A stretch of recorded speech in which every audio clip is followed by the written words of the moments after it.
Welcome and good evening. I'm Stacie Matson, Executive Board Member of Hill Country Conservative Network, and I welcome you to the 2020 Republican Candidate Runoff Forum hosted by our Hill Country Conservative Network group. When I was a young girl, I remembered my mom drilling into me before I went down the street to play. Make sure you clean up after yourself before you leave your friend's house. I want you to leave it just like you found it. Well, right now I find myself thinking about this a lot regarding our country. I'm sure that's why most of you are here right now. You want to leave your country better than especially the way we find it right now. It is our job to pass on how we live our life. We are witnessing the decline of humanity in front of us, and we know many want to revise our history. Engaging, taking action, and voting are imperative right now. I know that I'm looking out at fellow patriots and leaders who feel the same.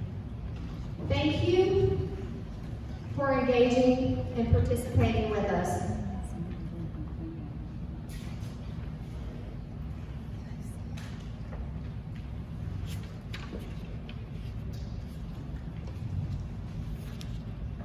I'm missing a page out of the book.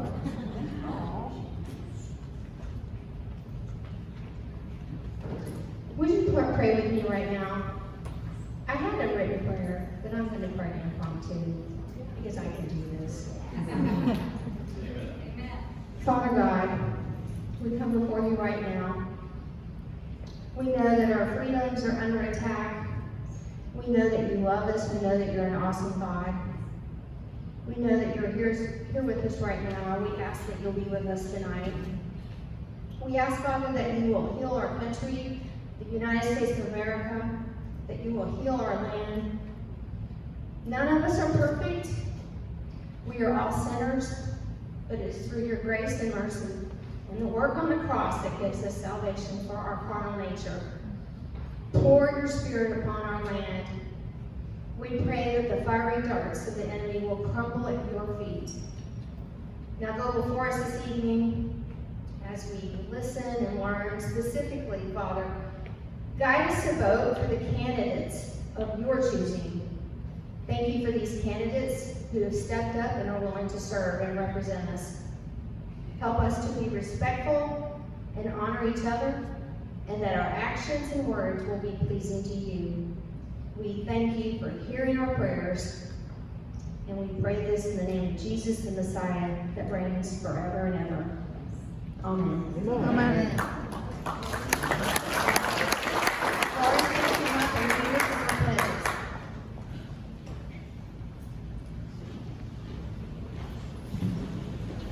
Everyone please stand for the pledge.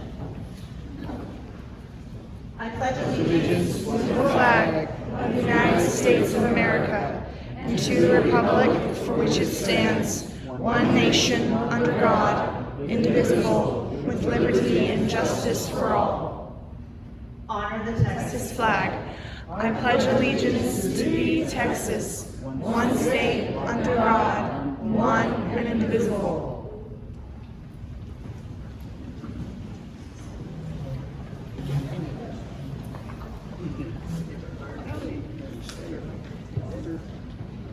Good evening, everyone. I am Councilwoman Koerner.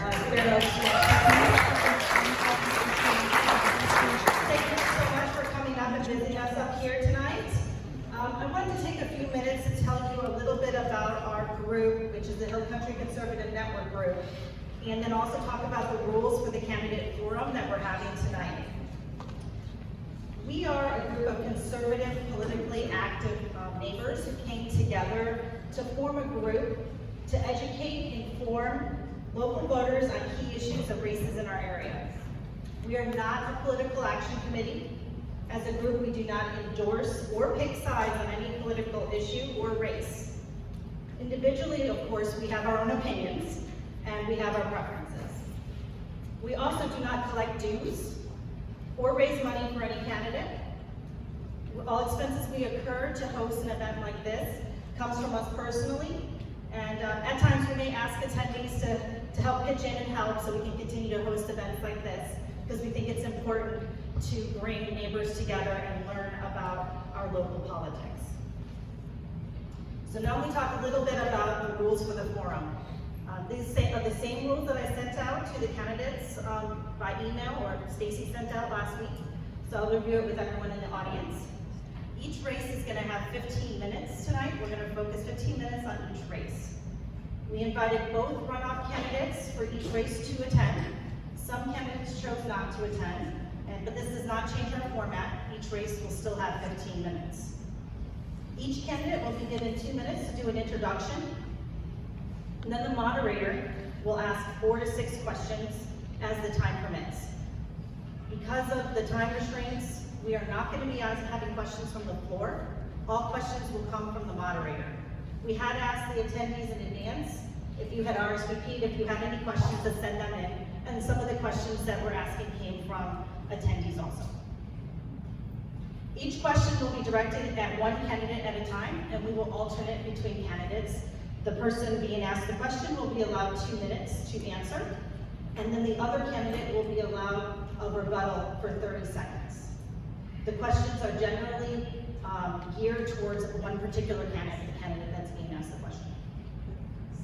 For races with no opponent in attendance, the candidate will have the opportunity to answer each question for the full 2 minutes. We have a timekeeper who's going to be sitting right up in front, and she will raise a card indicating when there's 60, 30, and 15 seconds remaining. So please adhere to the time limits of each portion. If you are in mid-sentence when the time expires, I ask you to please finish your sentence and then stop at that point. I will kindly remind you, or Lisa will kindly remind you, that when your time is up, and if you continue to go past that point. I know there are many people here tonight who have strong supporters of one candidate or another, and we ask that everyone respects every candidate's ability to fully answer their questions uninterrupted. We will not tolerate any outbursts tonight, so if that happens, we will ask you to leave. Is there any questions on the format? Awesome. I'm looking forward to a nice friendly event. Okay, so we're going to start off with the State Board of Education, place 5. Will the candidate for the race come on up? Lani.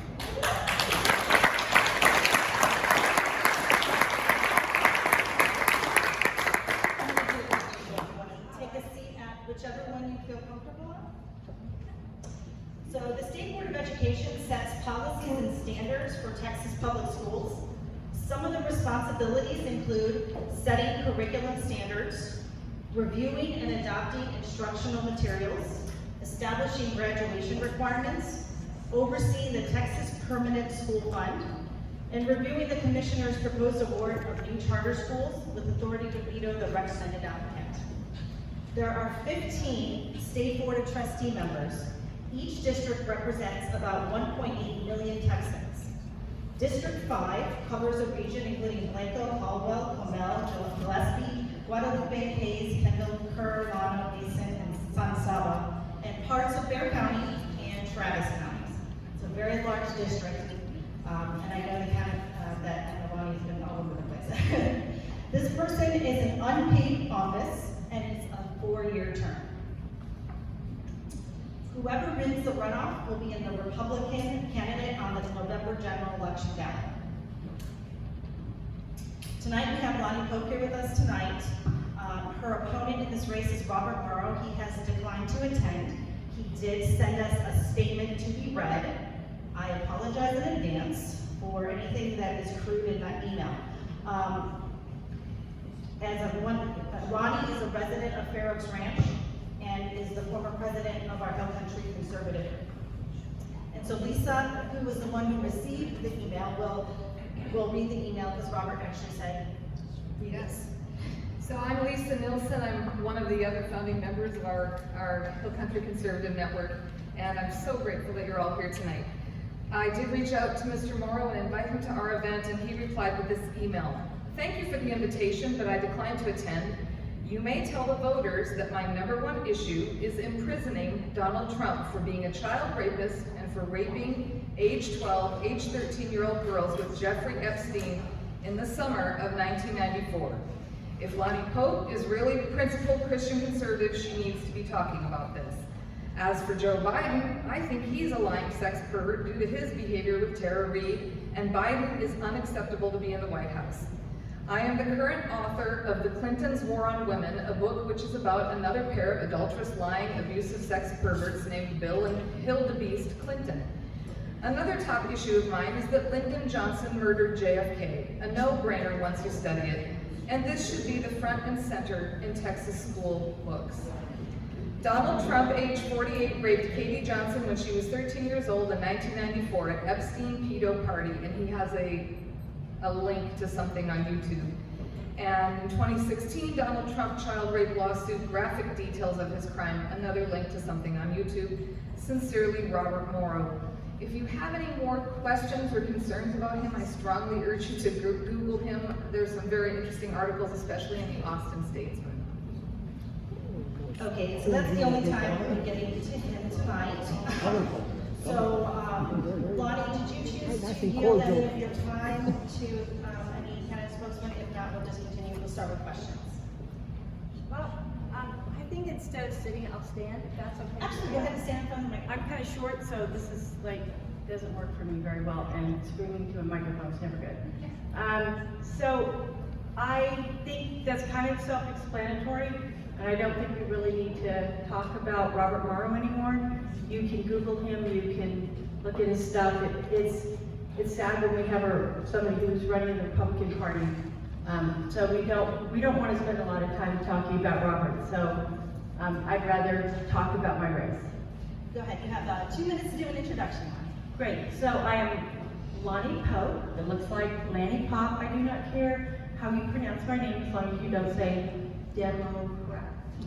So otherwise, feel free to call me whatever you need to. I am a 28-year educator. I'm a conservative educator. I have worked in public school and private school. I know how schools work. I know how they don't work. I know what we're doing that's good. I know what we're doing that's really needs to get changed. I want to protect our kids. I want to protect our teachers. And I want to protect parental rights. And that's what I intend to do on the board. And I think that this is going to be one of the most important races for all of you to vote for, especially in the fall, because what our kids learn in school is what they believe and will influence how they vote. And we do not want a generation of children who believe that socialism is a wonderful thing, voting in socialism, because we don't want to live under that. So I ask you to please vote.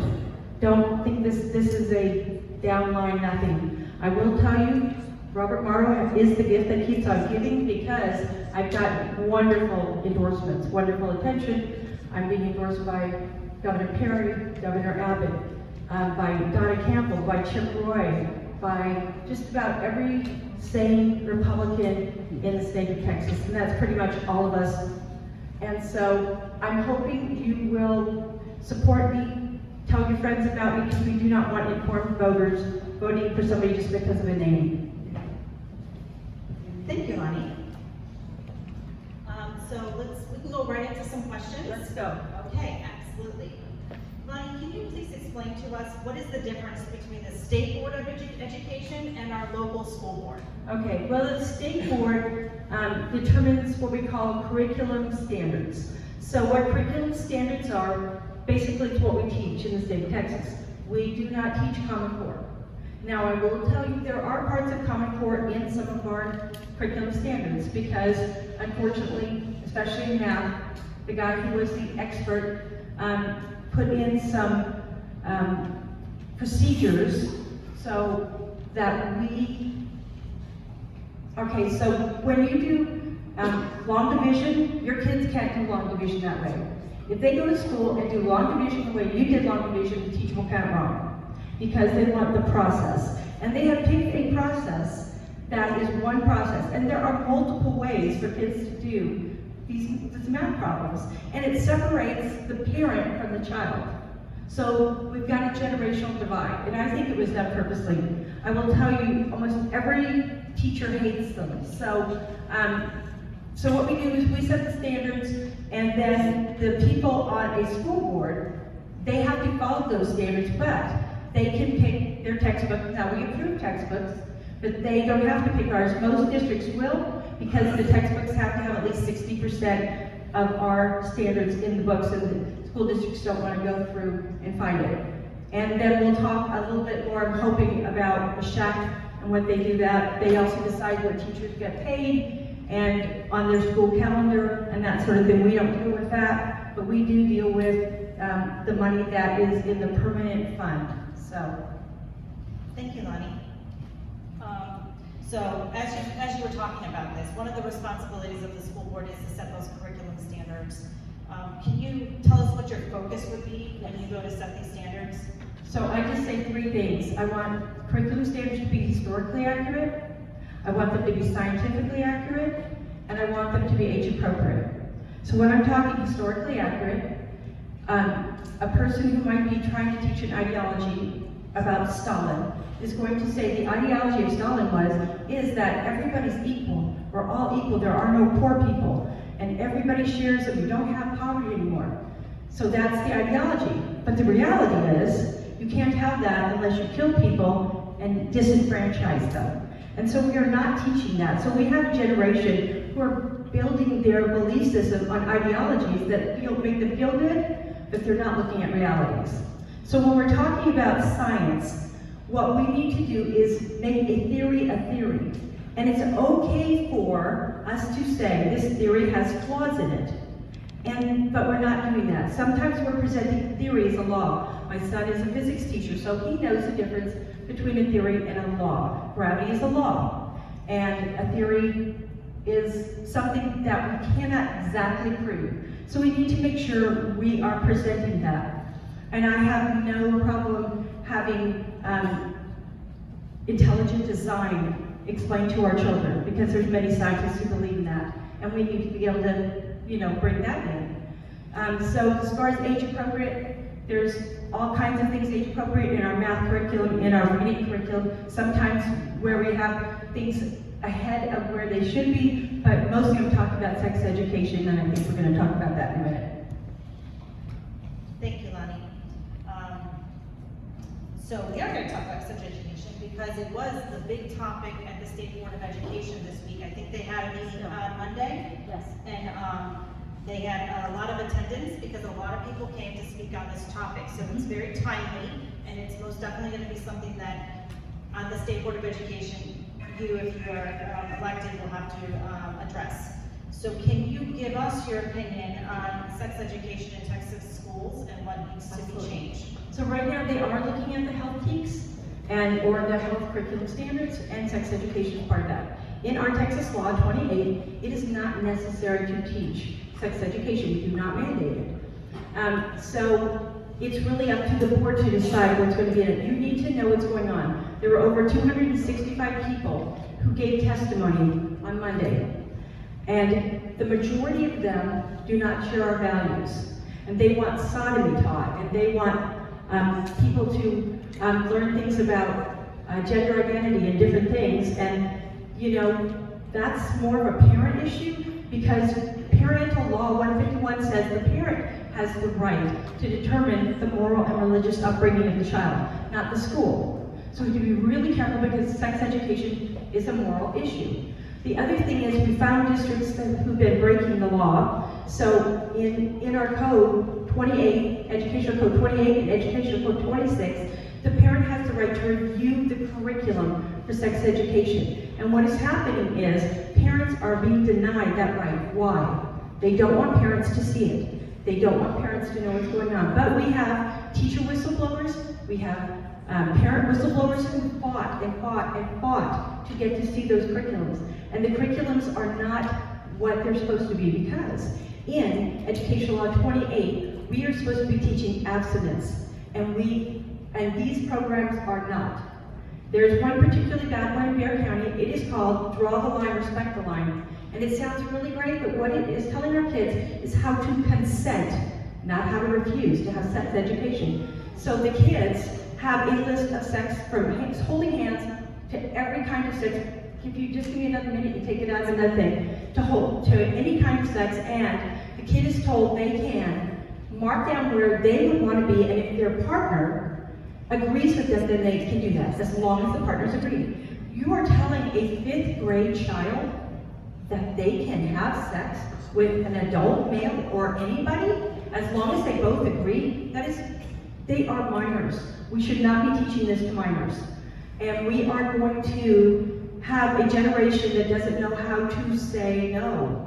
And our kids need to be. And we have this whole Me Too movement, but we are not protecting our girls. My daughter went to Baylor, they had a sex scandal there, and she had to go to a special class to learn how to defend herself, how to make wise choices, and that's what we need to be teaching. So please, if you want to testify before the board, we need you the people who really want to protect kids to go. You can come as a parent, you can come as a concerned citizen, it doesn't matter. Ann Newman, who's in purple there, she's on the front line of this fight. And you can talk to her and she can tell you how you can testify. But we need more people, because the other side has a lot of people, and they're even bringing in kids to testify on this. And it's not okay. And we've got to protect our children, we just do, and we have to protect parent rights. It's going to get really messy. I know my fight in the fall is going to be all about this, and I'm going to be called every name in the book, but I just want to protect our kids. So please talk to Ann, find out just if you guys can go and talk to the board and say we don't want this. There are 9 Republicans on the board. Some of them are not as hard Republican as we are, and so some of them need to hear from you. Does that make sense? Because we want to protect our kids.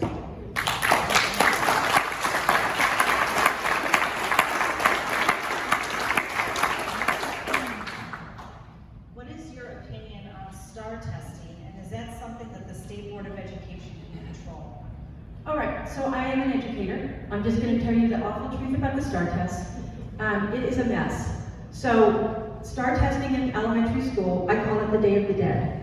They don't let kids go out to PE. They don't let kids go to recess. They don't let kids sit in the cafeteria. Because I'm a speech pathologist, have to sit outside of the restroom and tear up pieces of paper because they're too scared of kids talking to each other in the restroom and they can't use the blowers. So we have to tear off a little piece of paper one at a time, and the kids come out and get to us. And we spend our whole day sitting out there making sure kids aren't cheating. They're so worried about this. It's just overdone. Our counselors tell us there's more suicidal outcries during STAR testing than any other time of the year.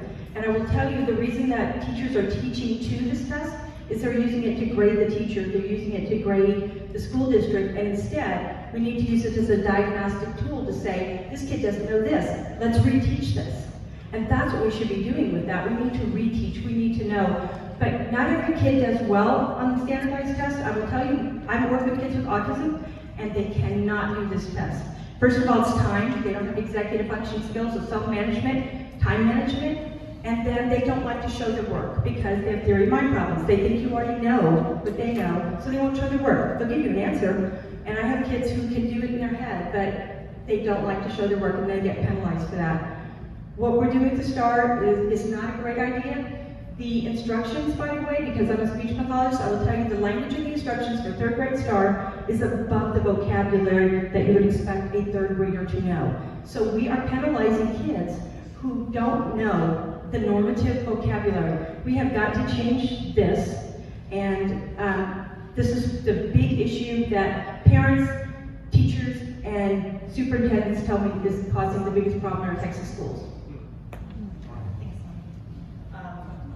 Quick yes or no answer. Yes. Is this something that the State Board of Education can control? We don't control it, but we are allowed to bring in people to testify. I will bring in parents, I will bring in teachers, I will bring in everybody I can to explain to these people why this is a problem, and the TEA commissioner will be there. And I will use whatever influence I can because people don't really understand what's going on. It's a great idea in theory. Sometimes our great ideas turn out to be not so good. Okay, last question. We're almost out of time. One of the roles of the State Board of Education is to approve textbooks, as you mentioned. Can you kind of explain what goes into that and why this is such an important role of the State Board of Education? So we approve textbooks. Textbooks have to have, I think it's 60%, and I were talking today, we're not sure if it's 50 or 60, of the curriculum standards. And so we review all of these textbooks. Oh, I'm good, thank you. So we review all of the textbooks in order to determine whether the textbooks are free of errors. And when I say free of errors, I don't mean spelling errors, commas, periods. I'm talking about factual errors. So in 2014, when they looked at the history books, what they found was there were over 1,500 factual errors. And only, of course, the Republicans pointed this out. So some of the errors were that the wall between East Berlin and West Berlin, East Germany, West Germany, that whole Iron Curtain was brought down by Gorbachev with no mention of Ronald Reagan. So that is so not true. That is a half-truth. And another one was in one of the geography textbooks is that we're going to run out of petroleum products in the year 2020. So that we all know is a lie. And then if you look at the U.S. history AP test right now, you will see that in the last chapter, it says that Ronald Reagan may be mentally ill and his wonderful followers are racist. That's what it says, and this is what they're teaching kids. And so we have to approve these books and say, there's an error here. Trust me, I know people who will review them. I will not be able to read everyone, but we will be sending them out, and I know wonderful people who will look at this, and I'm going to listen to them. So we will make sure that we stand up, and I'm not afraid to stand up to anybody, guys, because I had 5 kids, and I've been called a lot of names, and anybody else calling me names not going to mean anything. So.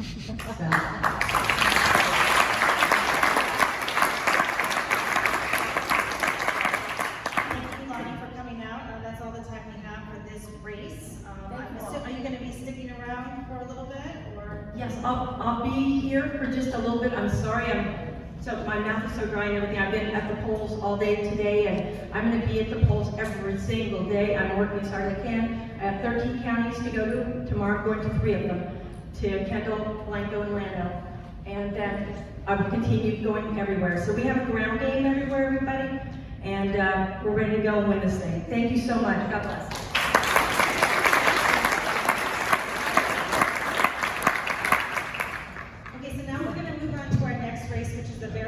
Commissioner Precinct 3 race. Will the candidates for this race please make your way up to the front? And you can take the chair that you feel most comfortable in. While you're coming up, I'll give a little introduction about this race. The County Commissioners Court is the governing body of the county, similar to the City Council is for a city, but there's limited authority as provided by law. The Texas Constitution specifies that the courts consist of a county judge and 4 county commissioners. The county judge is the presiding officer of the county commissioners court, and that court exercises powers over the county business. The county commissioner is responsible for roads and bridges within their precinct and making policy-making budget decisions. Some of the responsibilities of commissioners court are they adopt our county's budget and our county's tax rate. They approve all budgeted purchases of the county. They are responsible for construction and maintenance of roads and bridges in the county which are not part of the state highway system. They create offices, boards, and commissions to carry out certain purposes, fill vacancies in elected and appointed offices, set salaries within the county and benefits, have exclusive authority to authorize contracts, and can also initiate discretionary projects. In Bexar County, 3 out of the 4 county commissioners and the county judge are held by Democrats at this point, with Precinct 3 being the only position held by a Republican. Precinct 3 covers a region reaching from Helotes to Hollywood Park, and from within Loop 410 up to Stone Oak and all the way up to Farrell's Ranch. And this position is a paid position. It gets $131,000 a year, plus a $9,000 car allowance, and it's a 4-year term. They meet twice a month in county courthouse for their standard county commissioner meetings. Whoever wins a runoff will be the Republican candidate on the November general election ballot. Since this is a highly Republican district, the Republican on the general ballot generally wins and becomes the next county commissioner. Tonight we have Trish DeBerry and Tom Rickoff. Thank you so much for coming out here tonight and driving up I-10. It was on purpose. We wanted you to see it. Okay, so we're going to start off with our 2-minute introductions. Trish, we're going to go in alphabetical order. So, Trish, if you want to go first, you have 2 minutes to do an introduction. Okay, thank you. Thank you for the opportunity to be here. It was good to drive up I-10. I have some neighbors that live in Fair Oaks, and so actually had a nice conversation with her on Friday regarding the needs in Fair Oaks. And I think, we all can agree with the fact that Precinct 3, which is a very large precinct, pays more than its fair share of property taxes. And so when I talk about your fair share, you want your fair share in Fair Oaks, correct? Mm-hmm. So I got in this race because I'm a small business owner. Raise your hand if you're a small business owner. 85% of the economy in Bexar County is built on the backbone of small businesses, and they're hurting right now. And so I really felt like we needed a business skill set at the court. Because what do I deal with on a regular basis? I deal with overhead on a regular basis. I deal with discretionary spending. I've not just signed the front of the paycheck, but I've signed the back of the paycheck as well. And so I want to get in there. I want to cut spending. I want to pay off the debt that we put into place. I want to dig into that budget that we've got to dig into because there's been some free will and spending going on. And we've got to make some cuts because what do we have to do? We have to prioritize putting people back to work, right? That is what we have to do. We've got to, like I said, we've got to quit spending and we've got to put people back to work. That is my wheelhouse, ladies and gentlemen. Because for 20 years, I founded 2 businesses. I currently employ 23 people. And so when I talk about, I've seen the amount of taxes that have gone out the door, I do it every single day. And so when I talk about that business skill set and why it's important, I want to be the taxpayer champion. I want to give you a voice. I want to give the taxpayer a voice at the county. And I don't think you've been fairly represented. How many of you agree with that? Correct? So when we look at what are the differences between the 2 candidates, there are stark differences, and that is why we're here today. We have one candidate who's a 40-year career politician who's fed at the public trough for far too long. I think it's time for fresh perspective and bold vision. I ask for your vote. I'm Trish DeBerry, running for County Commissioner in Precinct 3. Thank you.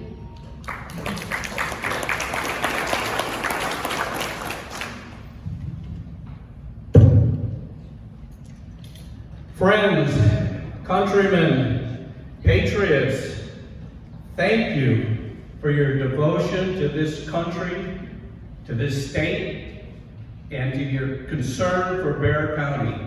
Thank you for being here this evening. I want to particularly thank those candidates who had the courage to step up and run for this office, and now support me.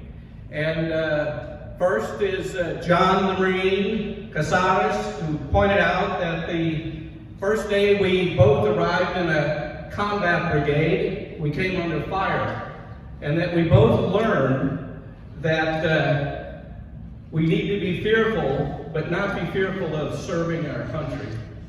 And so the second one is Ellen Pfeiffer over there, who's one of the wisest candidates and one of the best informed I've ever met, and received many honors as we ran together. And I'm so proud to have your support. And then Weston. Roy Barrera, Weston, is the exposed nerve of the Republican Party. You are the new Roy Barrera. He's one of the great leaders of the Republican Party, and I'm proud to have his support too.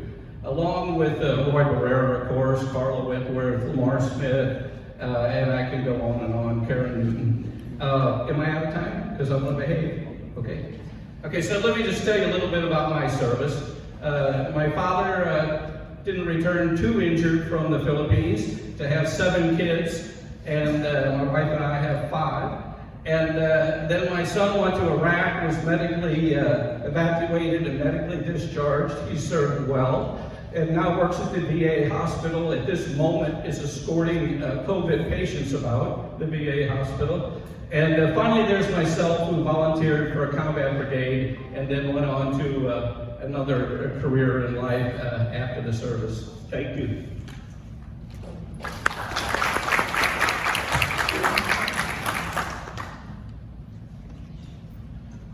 Thank you, Tom. Let me see if I can fix this microphone really quick. It's okay. Was it bad? No, just Oh, I wanted to shouldn't get touch set it. up because Trish is, she's up Thank you.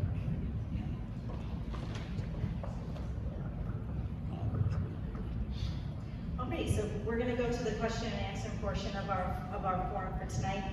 The first question is for Trish.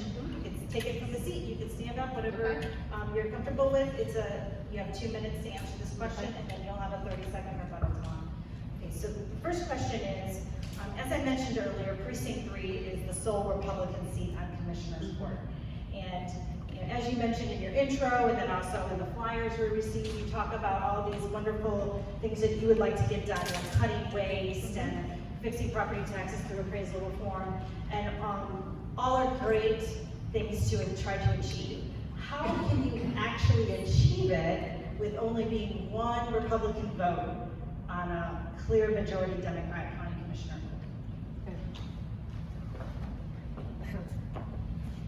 I like to talk about the fact that I am not going to be a seat warmer at Commissioner's Court, because we've had some seat warmers at Commissioner's Court. And as the lone Republican on this court, I am going to be a deep diver, meaning there are going to be a lot of things that require a heavy lift, right? Appraisal reform is going to require a heavy lift, because like I said, it is not enough for the county to keep the tax rate flat when valuations are going through the roof, because what is that, ladies and gentlemen? That is an effective tax increase, correct? And so you need to use the office as a bully pulpit, and I will tell you, there are not a lot of people that would call me a wallflower or a shrinking violet. But I do have the ability, from a strategy standpoint, to be able to implement change. It's what I've done when I founded 2 businesses, one with 2 other partners and one by myself. And when I look at the struggles for small businesses and what we have to do on a daily basis to make sure that our businesses are profitable, that is exactly what we have to be able to do in order to do that heavy lift. Yes, heavy lift is city-county consolidation, but we got to take a hard look at that, because right now we have duplication of departments, right? We have an economic development department of the city. We have an economic development department of the county. We have public works of the city. We have public works of the county. Now more than ever, the city and the county have been working together to get us out of this crisis. We don't need duplication. We don't need duplication of budgets and staffs and bloated budgets. We've got to be able to make those cuts. And when I talk about being a deep diver, that is exactly what I'm going to do, and that is exactly what I have done all of my life. Thank you.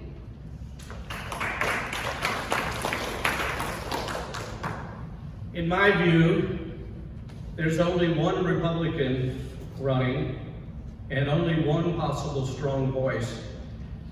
Trish has to answer why she authored, produced, and starred in an anti-Trump video, which was the main item on her business site.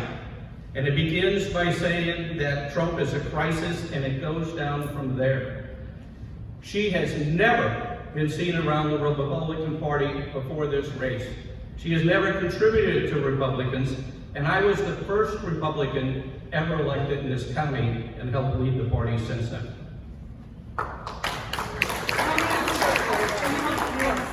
Yeah, because I'm going to respond to those accusations. Okay, let's provide some context. When he talks about the Trump speech, my job is crisis communications work. What I referred to was, and Trump himself said it at the beginning of his first campaign, and that was, people don't know what to do with me. They don't know how to figure me out. I'm a crisis communications conundrum, and I steal headlines, and I like that. So I repeated that. Never up on my website, it was during a speech that I gave. And I am a real Republican. I have eaten, slept, and breathed Republican principles all my life. Otherwise, I wouldn't have the business that I have today. So Tom, this question is for you. It seems that most of the focus, as we were just talking about briefly a few seconds ago, is that most of the focus of Commissioner's Court recently has been on downtown and the city of San Antonio. And even though they have their own governing body and their own tax base, Rarely have we seen county efforts outside of Loop 410, or do we have visitors that come out and focus on our area, at least Ferris Ranch or off the I-10 corridor? How will you drive focus away downtown and engage with the rest of the county? What a great question. The trouble we have is the county has married the city and taken over all their responsibilities. And there is no one here who could stop the wolf monarchy but me.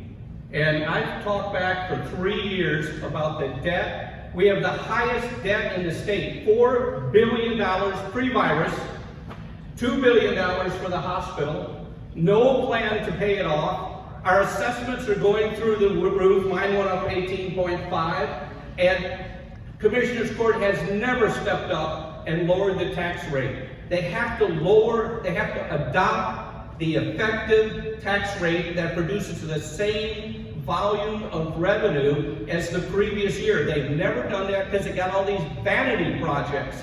And take the toll road. Trish company was paid $25,000 a month to shove that toll road down 281. And she wrote memos like, we have to school Kevin Wolf to say it's too late to stop the toll road. Where Terry Hall did it off her kitchen table. And she also gets $46,000 to advocate for the San Pedro Creek. What a disaster. They were going to put a fabricated goddess on it that cost $750,000. And Wolf said tourists would fly in to see it. It was a fraud.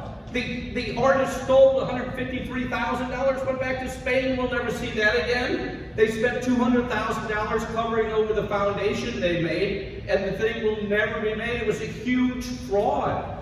And she also picked up $75,000 the other day from City Hall. This is all tax money. This is a tax-paid lobbyist. Pre-K4, she gets, I think, $10,000 a month.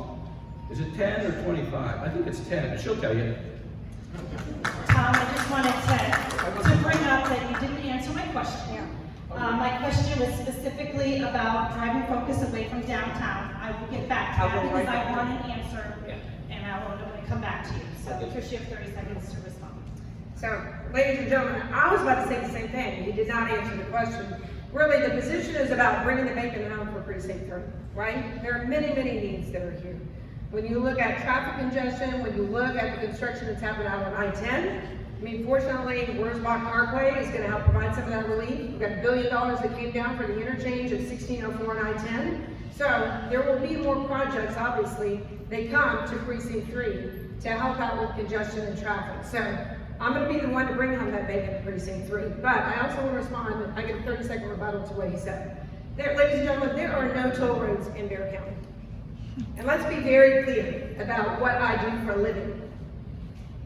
I provide outreach. I give a voice to people on projects, right? Whether you are for the project or whether you are against the project. That is what I do for a living. And what I think that does is help to build consensus, because what we like in this community is dialogue. Because we get better projects when we have dialogue and we have dissenting opinions on things. So I appreciate the opportunity to be able to explain that. Thank you. Thanks. And actually, I think both of you are reading my mind, even though you haven't seen my questions. Those were you addressed two of my upcoming questions. And with a little bit of remaining time left, with your permission, I'm going to recommend that we have one question that both of you answer, and you'll each have a minute to answer the same exact question. Okay. So, kind of on the same toll road topic, but not really. Our current commissioner, Kevin Wolf, was appointed to the Alamo Area Metropolitan Planning Organization, the AAMPO, and as a representative from Commissioner's Court. So while Commissioner's Court itself doesn't have oversight over state roads or potential toll road projects, the AAMPO does. So if elected, would you look to be appointed to the AAMPO? And then what is your opinion on toll roads in Bexar County?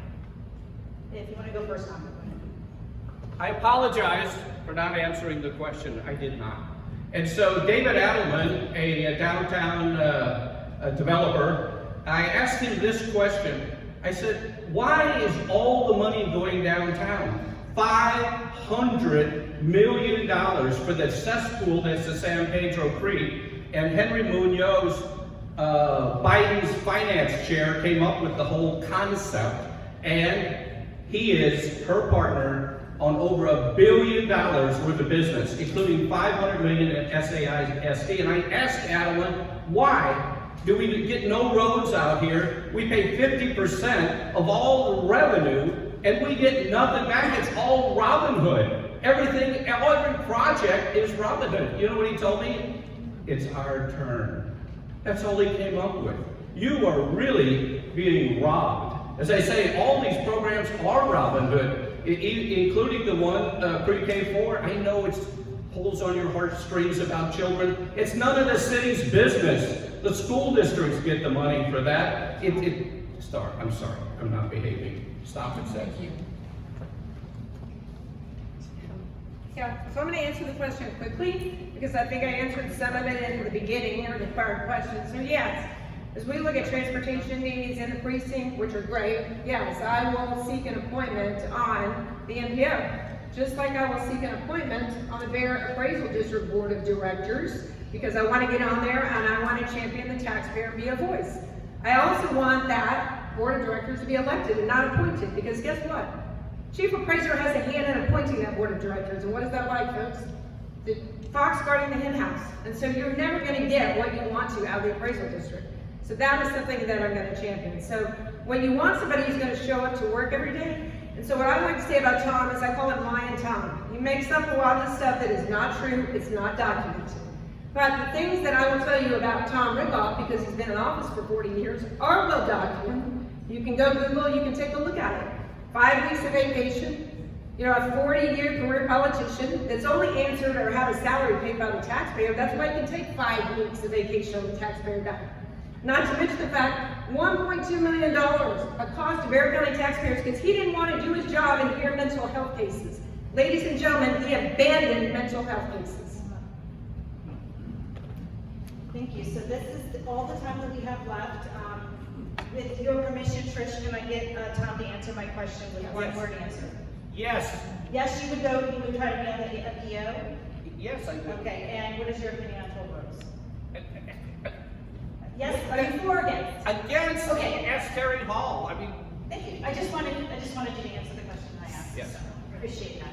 Okay, well, that's all the time we have for this race. Thank you so much for both coming out here and addressing us.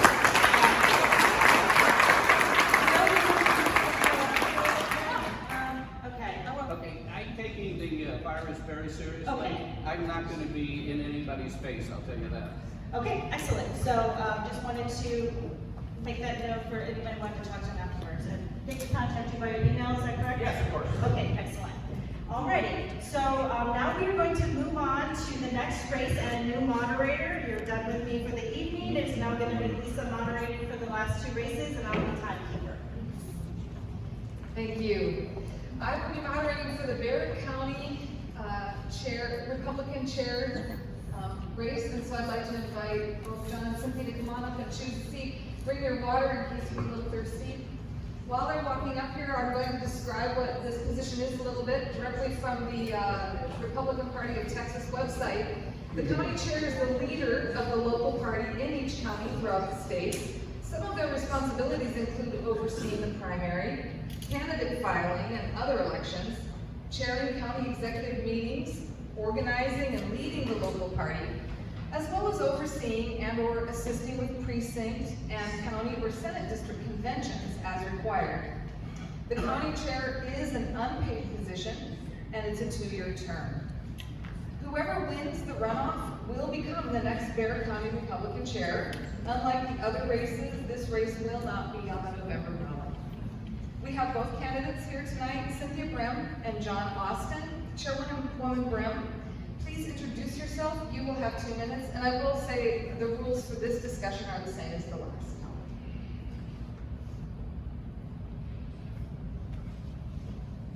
Hi, my name is Cythia Brehm, and I am the current chair for the Republican Party of Bear County. When I first came into office 2 years ago, I made a lot of promises, and that included to turn Bear County red.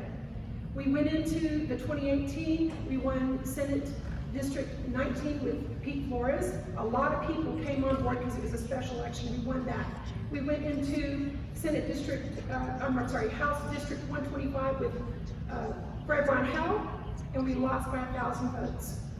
And that was a totally blue district. Then we went into the city council races.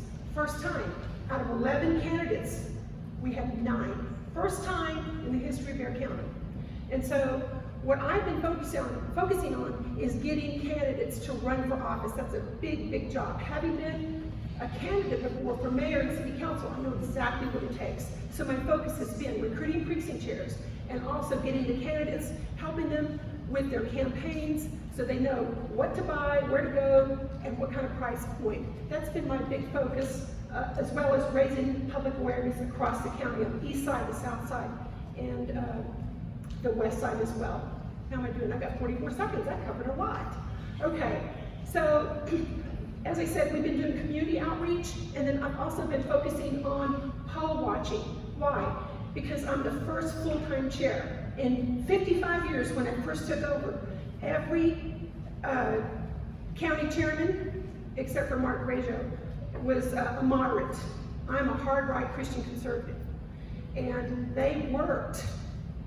I'm a full-time chair. I'm able to do the job. So how many seconds do I have now? 15? All right. So that's the big thing, is having someone there to run the party, not a bunch of wives clubs that are out there, you know, overseeing volunteers. We're talking about turning Bexar County, we're talking about turning it red, and that takes time and effort, and you have to be there on the job. Thank you. Mr. Voss. I'm the new guy here. My name is John Austin, and I'm running to take the chair and move our party forward. I want to thank you guys for having me here tonight. Just a little bit about me. I'm a real estate appraiser, married to Daphne Previty Austin, a former district judge, who's on the November ballot for another judgeship. And I was asked to volunteer for this position to bring dignity, honor, trustworthiness back to the party, to bring hard work ethic. She has worked hard. I tip my hat to her for working those hours, but I don't believe that the chairman has to work that many hours because there's no volunteers right now, and that's the backbone of our party. Just a few little facts I got for you to just kind of give you an idea of where we stand right now. 55 office holders are on the ballot, for a Republican ballot in Bexar County. We only have 39 spots to fill. So that means we didn't fill every spot. So we're not getting all of our people to run for spots. Out of those 39 spots, 6 spots are in the runoff. 33 are already on the ballot, but this is a really interesting fact. None of the November ballot candidates are currently on the Bexar County Republican website. So if our job is to get candidates elected as Republicans, I would think that they would need to be advertised and campaigned for right now by the chair. So if you elect me, I promise to run hard and get these candidates to run hard and try to get them elected. So thank you.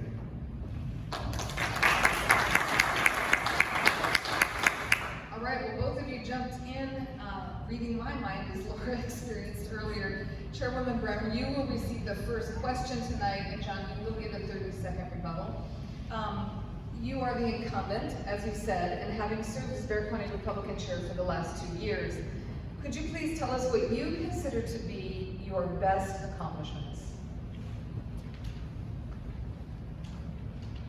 You haven't really seen me touting this on social media because I'm not one of those people that like to put what I do out there because I'm a Christian. The Bible says, let somebody else do it, but I'm going to put it out there.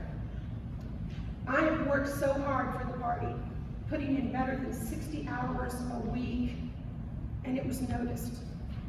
It was noticed on a national level. In fact, the Trump campaign, they called me, and they said, we love what you're doing in Bexar County. In fact, we want to replicate what you're doing, not only across the state of Texas, but across the nation. Yes, sir. That's the Trump campaign. They like what I've done, community outreach, getting candidates, to run for office, engaging with them, working with them, teaching them exactly what they need to do to run for office. No one has ever done that before, and that's one of the reasons that I was asked to run for chair, because I was a candidate, and these moderates that ran the Republican Party for 50 years, they didn't offer any help. Their job was to keep the hard right Christian conservatives down, to be a stumbling block, and they're part of the Joe Strauss group, all right? Governor Abbott and Lieutenant Governor Patrick went after him. He got censured by the party, and these people are the ones you see on social media, bad-mouthing all the time. They're the same ones that work with the newspaper, because the newspaper goes out there and attacks all the Republicans to make you look stupid, just like they do President Trump. So, I'm here to tell you, if I wasn't doing a good job, why would the Trump campaign want to replicate what I'm doing across this country? Thank you.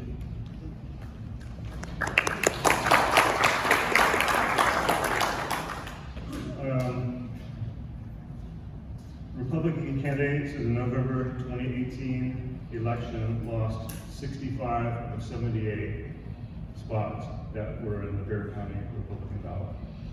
So I don't think anybody wants to replicate that.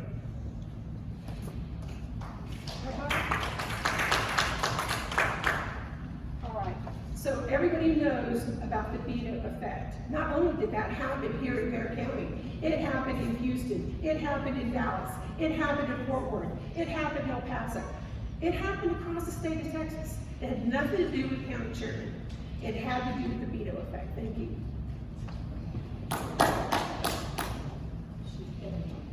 I agree Beto ran a great campaign, but why did all the judge candidates in that election have to band together and fight for themselves when the Republican Party didn't help them? Can I answer that? No, we're gonna move on.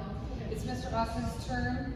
The question for you today, I spent some time cruising your website, and it really didn't tell me much about you as a person, your values, your plans and priorities. And so I'd like you to tell us about your past activities in Republican politics and the skills that you hope to bring to the office. Well, I found out I was a conservative Republican when Jimmy Carter and Ronald Reagan were having their election. My school was having a mock election, and all the teachers and everybody were so touting Jimmy Carter. And I've always been one to not trust what people say, so I kind of researched it, and I found out that Ronald Reagan guy was pretty cool, and I liked everything he said. So I actually did a mock debate and ended up winning the election for Ronald Reagan at my elementary school. So that was where I got started. I'm a Catholic, happily married, I have 2 sons, one in college at A&M and a junior in high school. I'm a real estate appraiser, so every day I go out and look at people's property, and my job is at black and white issues. There's no emotion, I just go by facts and make decisions based on facts. I've been an election clerk. We helped Block when Daphne first ran her election in 2013 for the Abbott campaign, so that's some of my political activities. I run a board of a soccer league, so I'm familiar with the Robert's Rules of Orders, how to run meetings, and I think that I can handle the next step. Constitutional conservative, Ted Cruz type of Tea Party guy. I have moderates supporting me, I have Christians supporting me, I have hard right supporting me, I have everybody supporting me. I'm here to include everybody back in the party, get us all on the same track, and go kick those Democrats out. So thank you.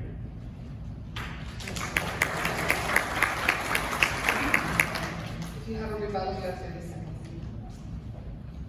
Actually, my opponent is endorsed by Joe Strauss, who both Abbott and Lieutenant Governor Patrick called out because he was for letting men go into the women's bathrooms, and he was for abortion. And those are 2 of our huge tenets in our platform. And so these people want the party back because they don't want a hard right Christian conservative. They want a puppet, someone that's going to work full time and let the ladies' clubs. Why run for chair if you're not going to do the job?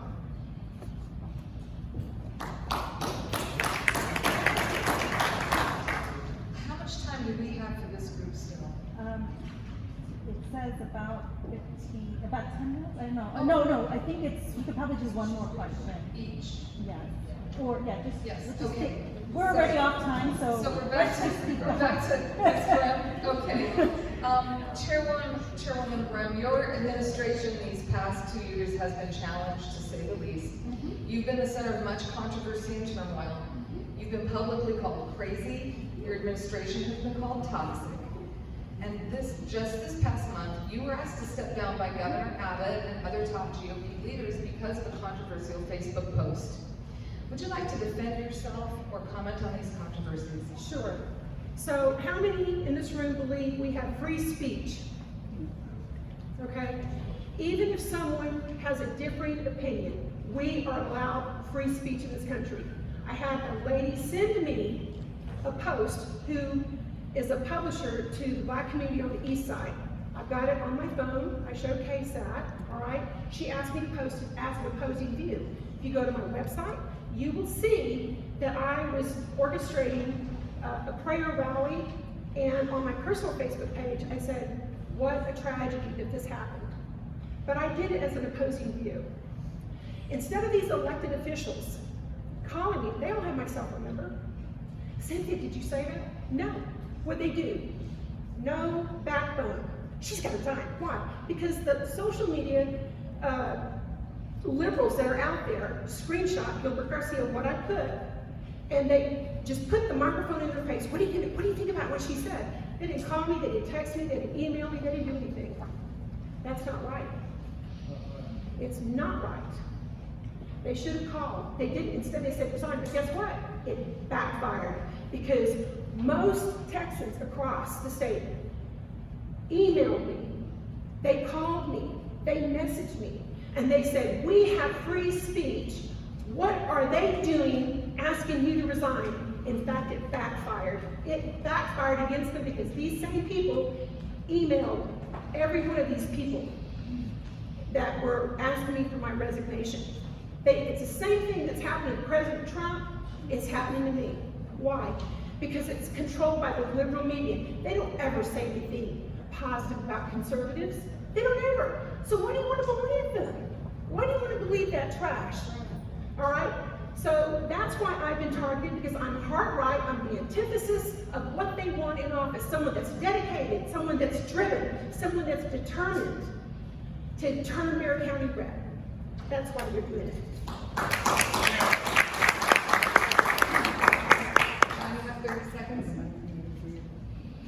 I don't really, have any comment on what she said or posted or whatnot. I mean, the job, you just have to have common sense in this job.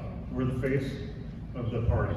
So even if you do have free speech, you have to know that you have to use smart speech. I'll just say that. And just to go back to something else, I am endorsed by Senator Donna Campbell, Representative Lyle Larson, Representative Steve Allison, Cindy Taylor Pryor, past 5 elected previous chairmen, including Roy Breher Jr., Kurt Nelson, Robert Stovall, Lonnie Wolf, Richard Langlois. I don't think Roy Breher Jr. is a moderate, by the way.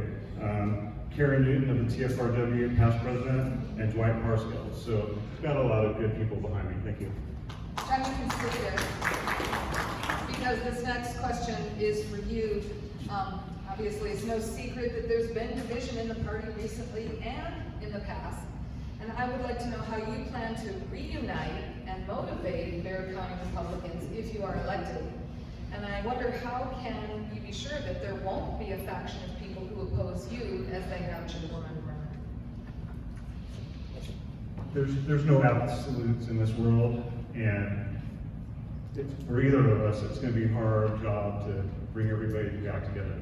But I believe, since I'm a fresh face, I have common sense, and I'm willing to work with everybody here, that I think that I can have that leadership ability to bring everybody together. So if you want to say all the factions that are against each other now, a lot of those factions joined together and asked me to run for this position.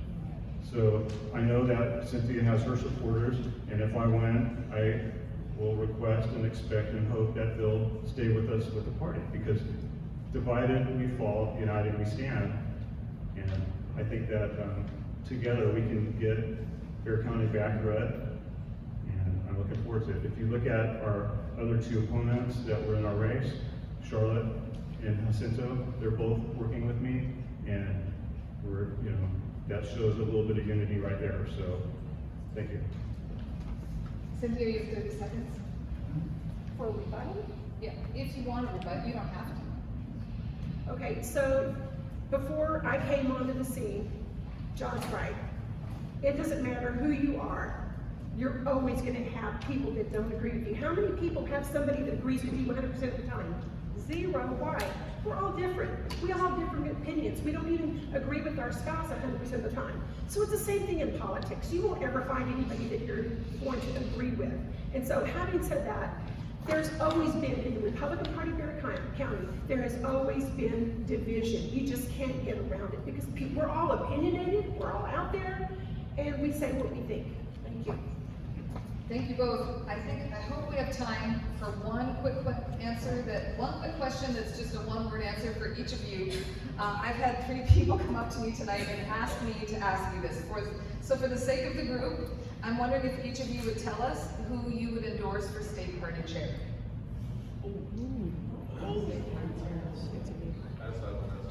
That would be West, because he said, not he, but Chairman Dickey told SREC member that he turned his back on Bexar County and El Paso County.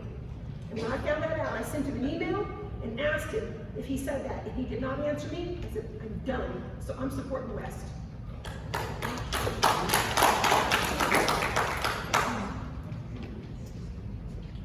James Dickey. Okay. Thank you both. Again, we're grateful that you were willing to come tonight and share your hearts with us. And we're going to move on now to Congressional District 23. Maybe I need to move more. Go ahead and do that. And so while Raul Reyes comes to the microphone, I'm going to describe this a little bit to you. Congressional District 23 is the largest district in America. It encompasses 29 counties with between 51 to 52% of the voters being in Bexar County in 2018.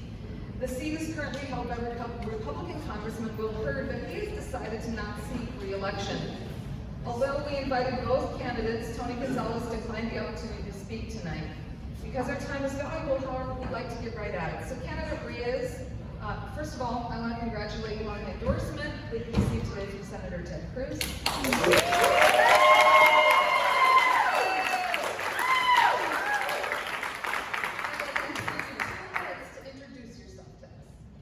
Okay, great. Well, I'm glad to be here. Thank you for, I was here before, very well professionally put here. Raul Reyes, retired Air Force Lieutenant Colonel, 22 years of service to the nation. My wife is here, Griselda, and we've got 3 children. Our oldest one is 25 years old. He's in South Korea. He's First Lieutenant Raul Reyes, also in the Air Force, followed Dad's footsteps, and then my other 2 are in the household. I retired in 2016, went off to a junior college to do what I thought was going to be network infrastructure. For the school, I ended up becoming a vice president, resigned later, we can talk about that here in a little bit, because I'm sure that's going to be a question. Resigned later to go work at Randolph as a international affairs specialist. 2 jobs I had in the Air Force were cyberspace, and of course, I did a lot of what they call foreign area officers. So my expertise of my foreign area part was Latin America. So I spent a whole lot of time in places like Colombia, Honduras, Nicaragua. So I consider myself, bar none, the current Republican opponent, and even Gino Ortiz, the consummate expert on all things south of the border. And this is why I'm here. I jumped in the race back in May of last year when it wasn't very cool to take on the incumbent, Mr. Will Hurd. And I know we are not running against him anymore because he's not seeking re-election, but he's part of the equation of the decision you're gonna have to make as you go to the polls. And so the answer is we jumped in to try to tackle Mr. Hurd. He later, about 3 months later, decided not to seek re-election, and now we're running against his endorsed candidate opponent. I am pro-life, we are Texas Right to Life certified, we are pro-family, so Texas Valley's Jonathan signs out there and also that's endorsed this. We're Second Amendment endorsed by Gun Owners of America, so I'm really proud of that, and Uncle Ted Nugent himself, and of course, the man himself, a constitutional conservative titan, Mr. Ted Cruz.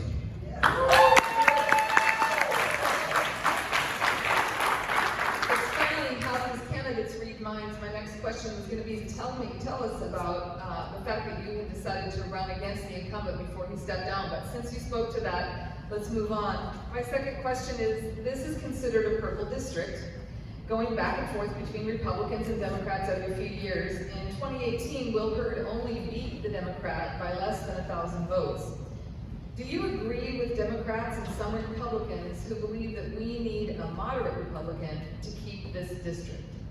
No, absolutely not, and I'm going to prove it here in less than 30 seconds, and then I'll answer some more. But Henry Boney, I remember him. He held the place for a decade plus, and he was a staunchly Republican conservative, and what looked to be like a Democrat Texas back then. And so then he lost because they got gerrymandered by a group called LULAC. They went all the way to the Supreme Court, and so he lost his re-election. And he had a couple other issues, but that's the big one. It went back and forth, and every time it did, the person who screwed up being the Republican conservative was the Republican himself. So it's just the way it went, folks.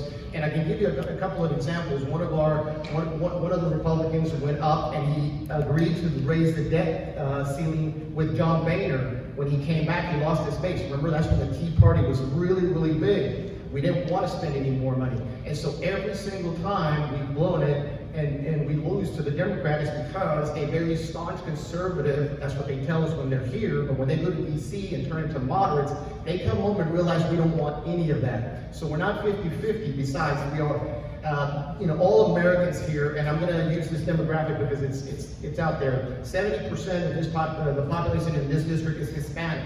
To tell us, Hispanics, I'm gonna put myself there for a second, that we are not conservative, is wrong. We like our babies, we like our guns, we want the government to get off our backs, we like low taxes, and we want to move on with our lives. They don't want to hear that in Washington, D.C. because they have a system by which they get Republicans and Democrats all the way up to D.C. and what happens is they lose the contact with the constituents. I've been running around like crazy, 85 town halls, meet and greets. This is the 86th one, and I mean to represent everybody. Bexar County, all the way to El Paso, to a place called Mentone, Texas, which is 167 people in that county. So hang on, folks. I talk fast because I want to give you as much information, and with 15 seconds, that's my answer.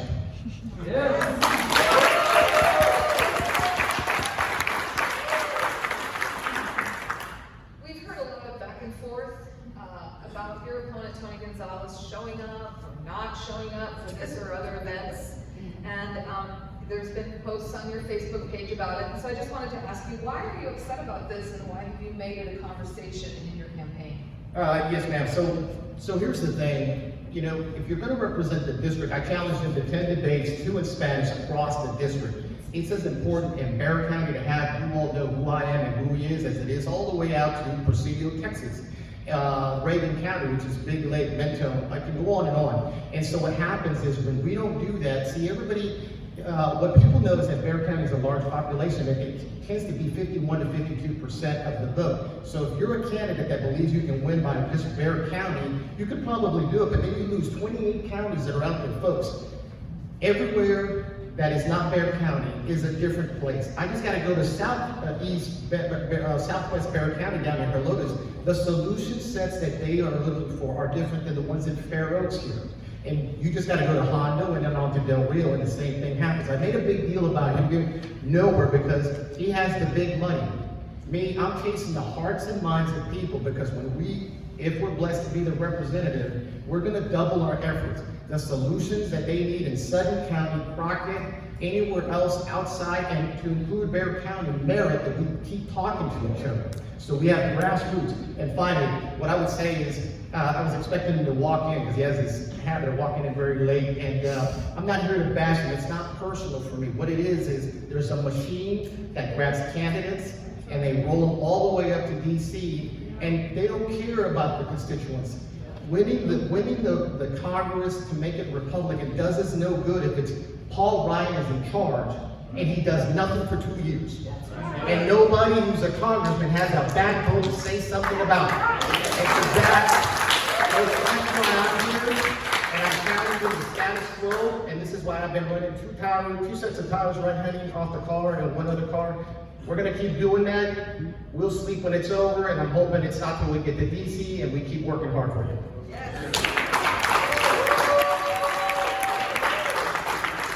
have a face full of postcards from all these various candidates, as I'm sure most of you do, and from both of your campaigns that sometimes I would consider hostile or attacking. We realize that political campaigns usually get dirty. I'd like to know how you feel about some of the recent rhetoric. Yeah, you have that last one that he sent out by chance? No? No. I'll borrow it. Is she not gonna let, okay, so here's the thing. When I started this race and I looked at it, I said the one thing we don't hear, look, it's the primary. We're supposed to have a throwdown. And we're supposed to have debates and have discourse. We're not supposed to get ugly, but for me, it's not personal for this young man who's running as my opponent on the Republican side. It really isn't. What I'm exposing is who is he and who am I? This is why I'm asking for debates. I'm Raul Reyes from the barrio of San Felipe, who grew up, became a lieutenant colonel. I have my own business. We do 6 to 8 houses a year. Who are you? You are LULAC, really close to LULAC. Anybody know, and I've proven it. We've got him in with a check to LULAC. Okay, and I won't get too far beyond this, but his mother's a recruiter for LULAC, hanging out also with Vice President of National LULAC, Angie Garcia, and also the local chapter. Folks, don't wake up and get another Will Hurt. I didn't come this far to sit here and get another moderate or liberal, or worse yet, a Democrat that's got. So what you see on those pamphlets are, all of them are sourced. All of them. What I challenge you to do is to look at my opponents, because I'm a little upset that he says I got fired from Southwest Texas Junior College. A simple phone call down there, and I don't know that was disclosed, but they have already. I didn't get fired. I resigned to go work at Randolph Air Force Base. You do not get hired at Randolph with top security clearances after you've been fired and supposedly stole $1 million or embezzled it or whatever they're saying. Those are accusations from a Republican candidate, which is a travesty. And you're damn right I'm a little upset about that. So I dare to challenge. That's why he's not here. This is why he's not here, folks. And so I'll get off that for a second because I remain positive. We've got a lot of work to do. The Titanic needs to be turned around. We don't have security on this border, and we need jobs. Thank you.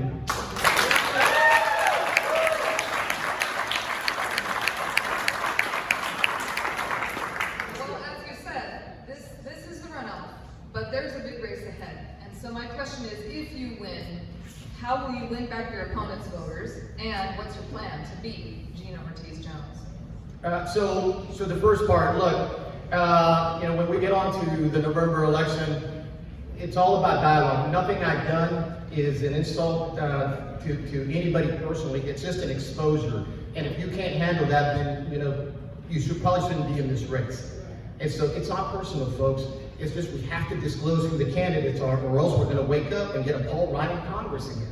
Please, we have to stop doing those things. Our streets are full of potholes. I-10 looks like a couple of trailers ran it over. What's the second question? How you will beat Gina Ortiz-Jones, the Democrat? So on experience alone, my Republican opponent, and even Gina Ortiz, I've got him beat. You got a retired lieutenant colonel with his own business. My wife is right here. She's does all the taxes. We do 6 to 8 houses a year. We were working at Randolph doing international affairs. You got the best of both worlds. I'm a Spanish speaker. I have something that Gina or my opponent doesn't have, grassroots. Yes. You go to Del Rio, they know me. You go to Hondo, they know me. You go to Crystal City, which is La Raza Unida home front. They know me. They know me. And guess what? We've got to talk to them. There's a whole group of people that who didn't transition from Reagan. Remember Reagan? We all moved to be Republicans, right? Well, we left a large Hispanic population in the southern part of this district that still thinks it's the Kennedy Democrat Party. Folks, somebody has to talk to them. That's what we've been doing from day one. So don't play lip service to keep a Texas red and then go vote for my opponent who will not get out anywhere other than here. By the way, I love Bexar County as well. We've got business to take care of here as well. But you cannot be my opponent saying I can keep Texas red because he has all the money. It's not going to work. We've got Ted Cruz, we've got Jeff Judson, we've got Ken Mercer, we've got a whole lot of real conservative grassroots folks. SAFA, San Antonio Family Association supports us. Just got to look at the list, folks. We're the real deal. Let's make a real change and keep Texas real red for sure.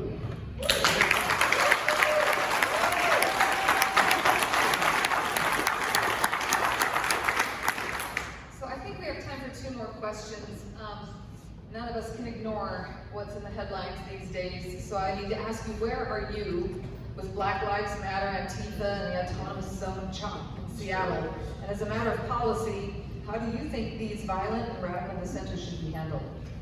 So nobody, I think everybody agrees here, nobody should die like that man died. I mean, that's not even in question here. And those folks, you know, the bad cops got arrested. And I believe that you can protest. Listen, the way we got ahead here is protest and discourse. But as soon as you throw a brick through a window, you are now rioting and looting. As soon as you start taking statues down, you are now rioting and looting. A lot of those situations are because we have Democrat leaders who are letting that happen. That's really the plain truth. And so we have folks here at the Alamo that were defending the Alamo, and we have a great San Antonio Police Department out here as well, and everybody's trying to protect the Alamo. For me, Antifa needs to be put on the terrorist list. And we would legislate that. But guess what? You've got to send a congressman up there with backbone to help Donald Trump. Because let me tell you something, the greatest president we will ever have is today, alive, and in You're going to have to provide him a congressman that is not afraid. Look, I'm not a professional politician. This goes away in 2 years. I'll go mow my yard because it's like this high. But I'm here to defend this border, help Donald Trump, bring jobs back to this district. Thank you.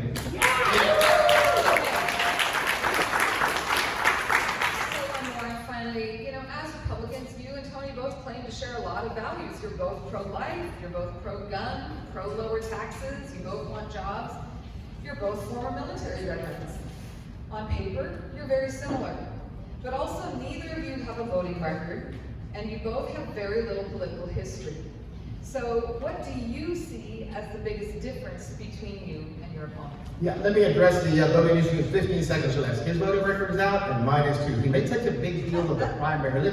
Any military member here knows if you're out in the middle of nowhere, trying to track primaries is not what you do. General election, I got him beat. Look at my record. I voted more times than he has. So why this has turned into a big deal is beyond me. I signed a letter that says I'm a hard, staunch Republican conservative. That's what the requirement was, and we are here. So to challenge a retired lieutenant colonel on that is kind of crazy. I'm not challenging him as an E9. I'm not doing that at all. I'm just putting it up there so you can look at it. The other part is 2018 Justice Democrats. How many of you know who Justice Democrats are? Real quick, they're bad. They have a lot of money provided by George Soros. They ran 35 candidates into the primaries. 13 made it into the general. 3 of them won. Want to guess who they are? Omar Tlaib and AOC. Now, real quickly, methodology. On the Democrat side, some bartender named AOC became, guess what? The congressman. A lot of money will turn them into puppets. She actually auditioned. There's a documentary that says AOC auditioned. Would it surprise you that happens in the Republican Party? Do you think AOC is going to fix any potholes in her district? Her job is to make the Democrats more progressive. So if it happens, methodology, not ideology, just to make sure we're not comparing Republicans to Democrats. Methodology on the right side. Guess what? That's what my opponent's doing. He's got all the money from the get-go, and they're running him up there. He doesn't want to debate because he has no substance or no ideas or no vision. You're going to get somebody that does work for somebody in the Republican Party, but not the constituents in this district. There is a complete disconnect when you go methodology and you get a Republican Congress that doesn't work for you. You just have to remember Paul Ryan.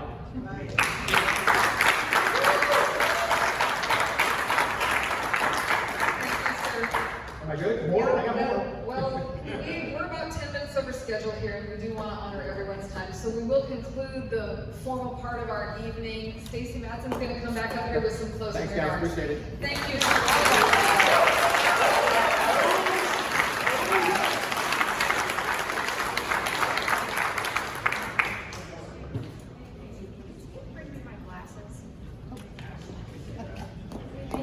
We made these words big, but there's not big enough.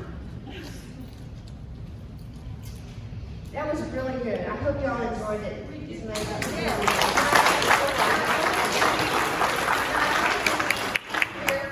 The excellent candidates. I had an education. We learned a lot of what these positions are for, which is really important for us to know. To all the candidates, thank you for being here tonight and addressing all of us. It's a huge personal commitment to run for any office, and we thank you for putting yourselves out there. I would like to also mention Mauro Garza. Is he here? He's here, and we appreciate you coming out. He's from District 20. He's also a Runoff, so we appreciate him coming out as well. There's a couple of things that I want to mention in closing. One, fair elections are only fair when they are overseen at each poll site with a Republican election judge and a Democrat election judge. Due to lack of election judges, many poll sites have been overseen by one election judge. So it is critical that we find more people willing to step up for this critical role in our elections. As a newly certified election judge, that would be me, I promise it is doable. If I can do it, you can do it. The day of is a lot of work, but it is definitely worth doing. We definitely need election judges. And number two, all of us take voting very seriously. You can Google Bexar County elections for locations if you haven't already. I think everybody here probably already knows where they're supposed to vote. On your table, we have these little cards. We are putting this event on YouTube. If you want to have access to it, email us and we will send you the link so you can have access to that. Tuesday, of course, is Election Day, July 14th. 3 of the closest locations to us in Bexar County are Fair Oaks City Hall, Idaho Library, and Cody Library. There are plenty of opportunities to volunteer and engage with other voters, or if you would just like to stay informed, we will have resources that we will send out. Please also email us so we have your name. We would like to connect with you. Lastly, I want to mention that these events cost money. Tonight cost us some money. And if you could dig deep and give us any small amount, we would really appreciate it. It would help us defray the cost. We have a donation bucket on your way out. We would appreciate that. Lastly, I want to thank each of you for your cooperation with social distancing. We took it very seriously to provide a safe environment. And we ask if you have questions for any of the candidates, we ask on behalf of this establishment to take them outside for us, if you could do that. So, on behalf of the Hill Country Conservative Network, we hope you enjoyed tonight's program. Thank you and good night.